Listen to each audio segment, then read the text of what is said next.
Jesus, the Son of God. Jesus, the Son of David. Jesus, the cornerstone.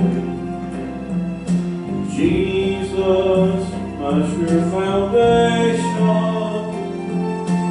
Jesus, before all time. Jesus, when time has ended. Jesus, my friend so true. My all in all, I worship you.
We're going to look at Gospel of John, chapter 13, verses 31 through 35. If you want to turn to that and read that here in a few minutes.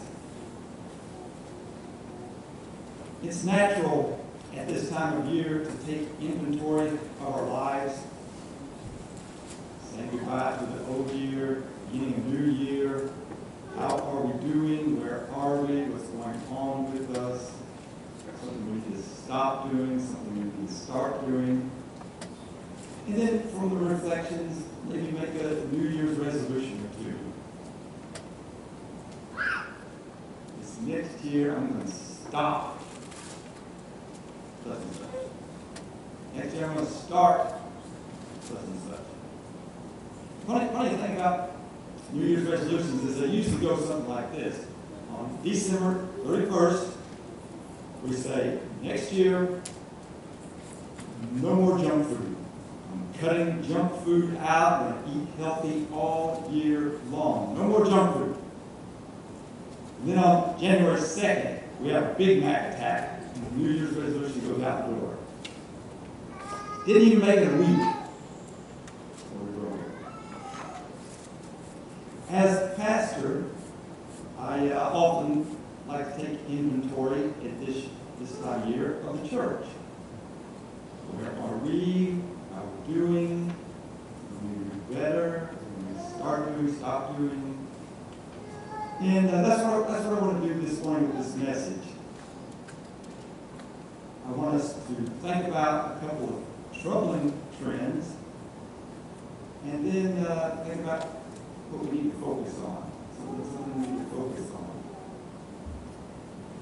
One troubling trend that is hurting the church, not just mean our church, but the church, is getting caught up in hyper-partisan politics. Hyper-partisan politics. Troubling trends hurting the church. Followers of Christ getting caught up in hyper-partisan politics. It's one thing to vote for a candidate, support a party, but it's a completely other thing to become judgmental and filled with hate over politics. And see a troubling trend there with followers of Christ getting caught up. It's so divisive. You find out someone has a different political persuasion than we do,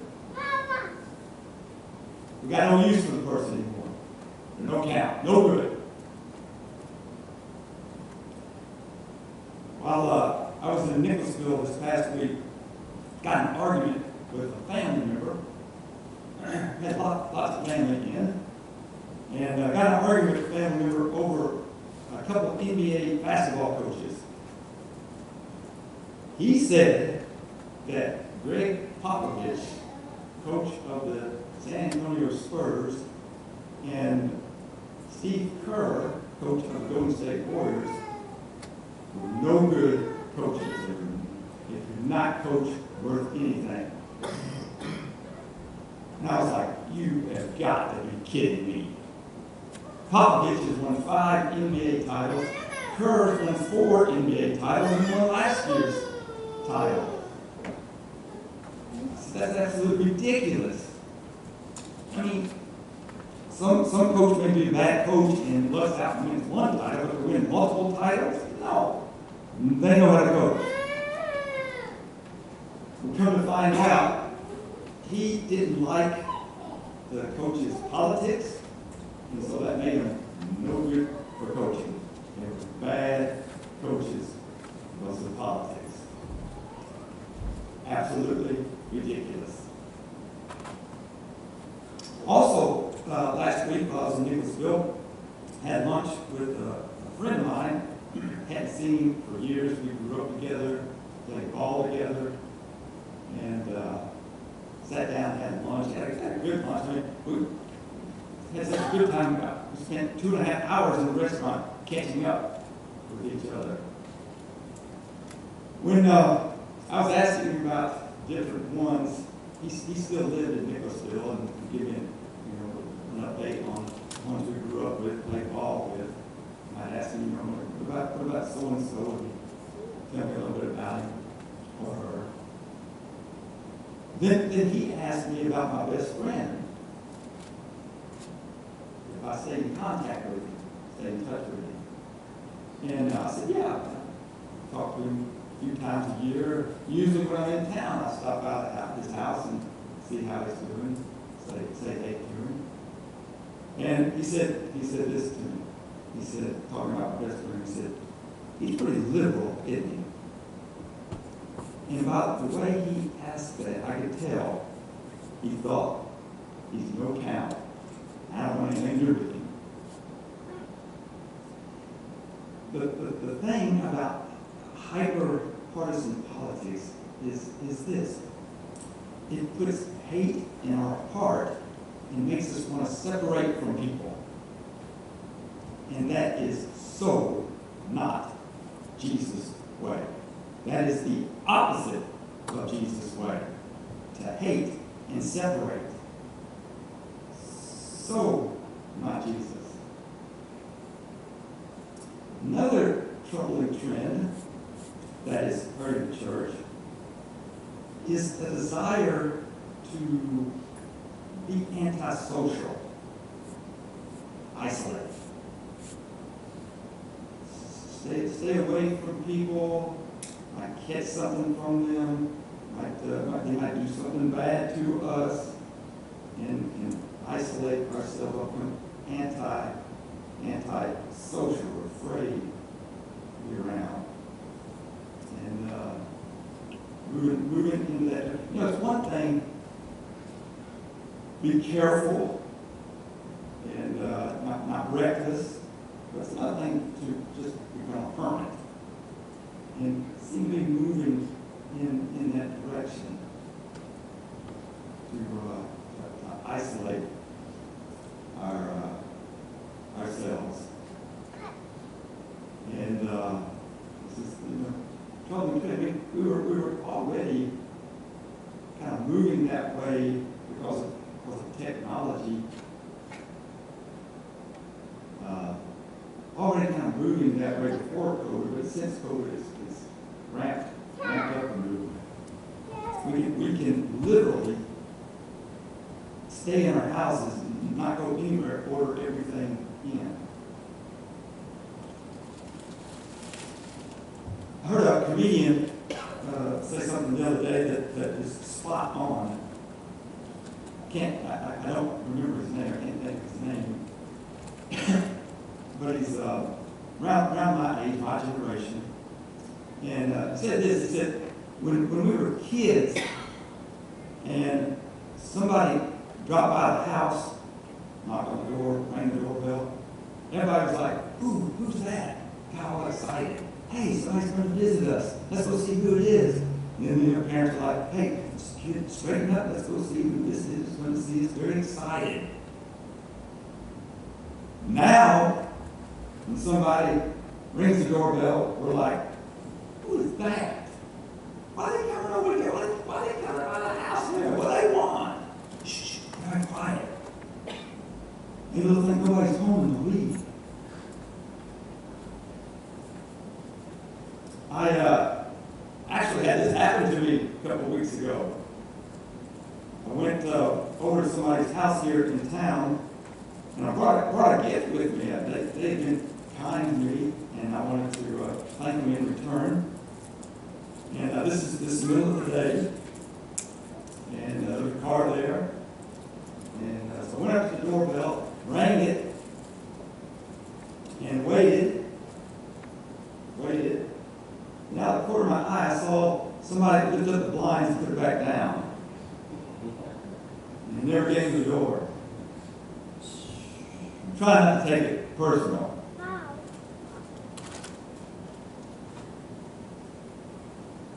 One time, I went to visit a family who had been coming to church. This was in Aiken, probably 20 years ago. They'd been coming to church and they stopped. I hadn't seen them for a while. And someone stopped by the house, see how they were doing. We had a good relationship. I don't know why they stopped coming. And when I pulled into the driveway, there was the guy was out in his yard, and he had a neighbor talking to him. They were talking out in the front yard. The neighbor lived across the street, and I knew the neighbor as well. When I got out of the car, threw up my hands, and said, "Hey, how you guys doing?" The neighbor said this. He said, "Well, will you look at this? A preacher who makes house calls." I didn't know preachers still made house calls. It was like 20 years ago. The thing about becoming antisocial, isolating ourselves, is that it causes us to turn inward and to care about only ourselves and our own. And again, that is so not Jesus' way. The opposite of Jesus' way. So not Jesus. And that leads me to what we need to focus on. And Jesus brings it out here in this passage. This is the Gospel of John, chapter 13, verses 31 through 35. The setting here is, this is Jesus' Last Supper with his disciples. This is John's version of that. Chapters 13 through 17 of the Gospel of John is the Last Supper. The next day, Jesus is crucified. At the beginning of this 13th chapter, John tells us that Jesus knows he's about to be crucified. Notice this is his last time with his disciples like this. Wait, John puts it here. Jesus knew that his hour had come to depart from this world and go to the Father. Having loved his own who were in the world, he loved them to the end. John also says that Jesus knew that he had all God's power available to him.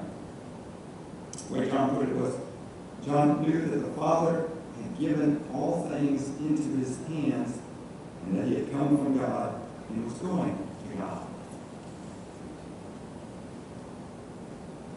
So Jesus, with his disciples, for this last time before his crucifixion, he knows that. He's got all God's power available to him. What's he do? What's he say this last time with his disciples? Does he stand up and preach a loud, angry sermon, denouncing the world's evil, and the disciples need to separate themselves from it? That what he did? No, that's not what he did. Did he call down a heavenly host of angels to sing praises and worship him, and do worship service, and have his disciples bow down before him? He is Lord of all. Is that what Jesus did? No. What did Jesus do?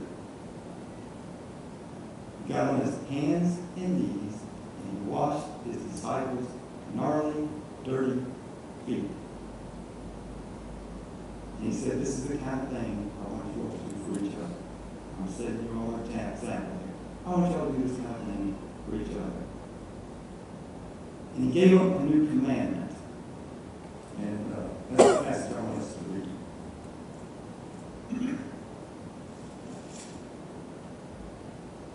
When he had gone out, I'm talking about Judas there, when Jesus had gone out, Jesus said, now the Son of Man has been glorified, and God has been glorified in him. If God has been glorified in him, God will also glorify him in himself, and will glorify him at once. Little children, I am with you only a little longer. You look for me, and as I said to the Jews, so now I say to you, where I am going, you cannot come. I give you a new commandment, that you love one another.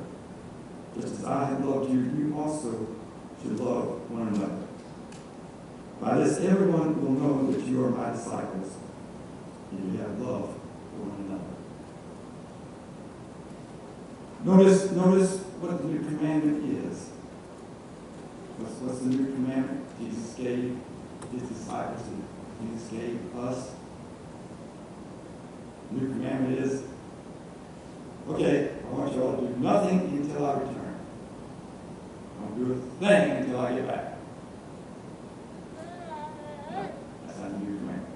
The new commandment is love one another. I want you all to love one another as I have loved you all. You all love each other. We're to love as Jesus loves. And notice what marks us as followers of Jesus. How will people know that we are Christians? What did Jesus say?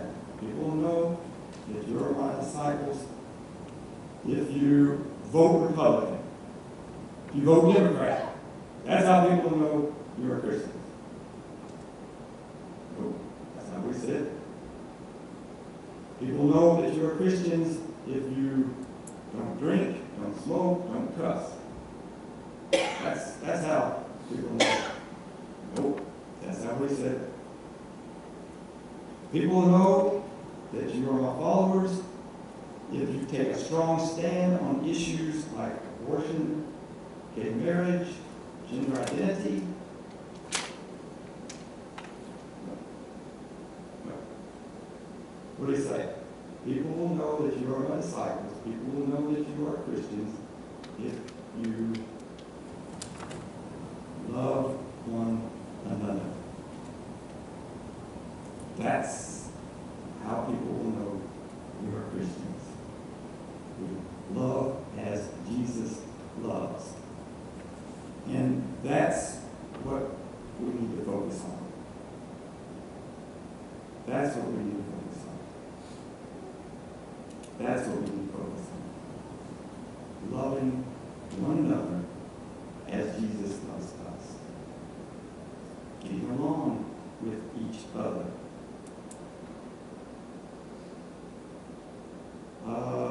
Forgiving each other in order to get along with each other.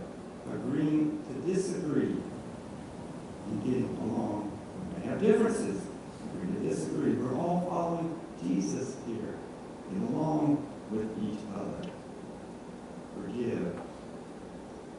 judge. Care for and about one another. Be kind to one another. Do kind things. Love as Jesus loves. And share Jesus' love with others. So just keep it to ourselves. Share Jesus' love with others. That's part of it. Go visit. Make phone calls. Check up on people. Send cards. Buy Christmas gifts for kids. Take a fruit bag from the church over to someone's house. Give to missions. Love as Jesus loves. Let Jesus' love flow to us outward. And not do this to show we care. No, take the show out of it. No showing. Do it because we genuinely care and love. Let love be genuine.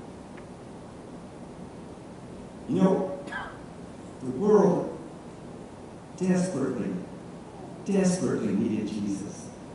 You know it, I know it. The world desperately needed Jesus. And the world desperately needs us to be like Jesus.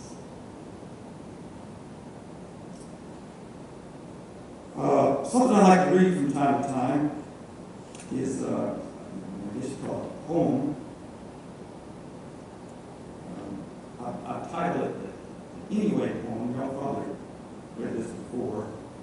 From time to time, I read this. It's motivational. It was on Mother Teresa's children's home wall. She had it on the wall there. People were reading. There in Calcutta. And I want to close with this. People are often unreasonable, illogical, and self-centered. Forgive them anyway. If you are kind, people may accuse you of selfish, ulterior motives. Be kind anyway. If you are successful, you will win some false friends and some true enemies. Succeed anyway. If you are honest and frank, people may cheat you. Be honest and frank anyway. What you spend years building, someone could destroy overnight. Build anyway. If you find serenity and happiness, they may be jealous. Be happy anyway. The good you do today, people will often forget tomorrow. Do good anyway. Give the world the best you have, and it may never be enough. Give the world the best you have anyway. You see, in the final analysis, it is between you and God. It was never between you and Him anyway.